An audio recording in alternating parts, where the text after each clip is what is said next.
Yo mayo sizlar bugun men Craft Gaming News'la hoş geldiniz mening yangi videomga. Bugun biz parkour Minecraft to'siqlardan o'tish Minecraft'ini o'ynaymiz. Qani men boshladik birinchisidan. Oson birinchisi. Qiyin o'xshabdi. Aytdim, qiyin o'xshabdi deb. Lekin oson dedim boshiga. Ikkinchisi qiyin dedim. Yatta. Pishayimni o'tlagan odam. Bu sefer o'zimga ishondim. Anda to'g'riydimi? 2 blokdan sakrayolmaydi bu yer. Doğrudan top sakrashga o'ylaysanki. Tuqach ibi. Men qo'lim nima balo omadsizmi? Mana. Mana. Oxirgisi va mana. Ibi. Oxirgisi g'alaba keluvdiga. G'alabani izlab. Emas. G'alabani hidi kelyapti. Bu g'alaba hidi. Bu yerga endi g'alaba hidi kelmasa kerak. Men nima tuqib bo'lmayman.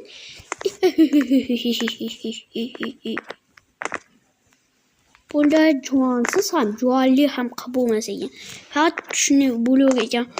Buraya birinchisidan yutdik.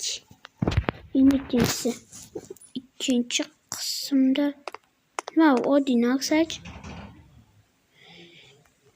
Bemalol gaplarini qo'yay. Bu nimaligiga tushungan deyman.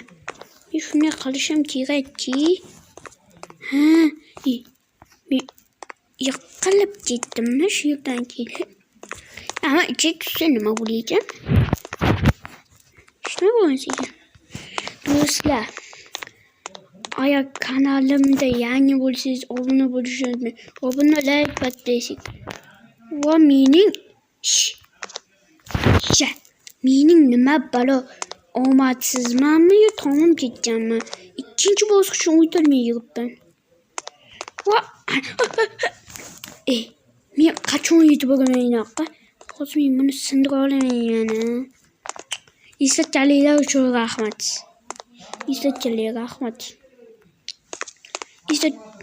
Yana kommentariyada fake so'z bir narsa deb yozib qoldiring. Bu mening ishyorim. Faiz deb yozing. Endi bir gap. Men qachon o'taman bu to'siqdan? Men do'stlar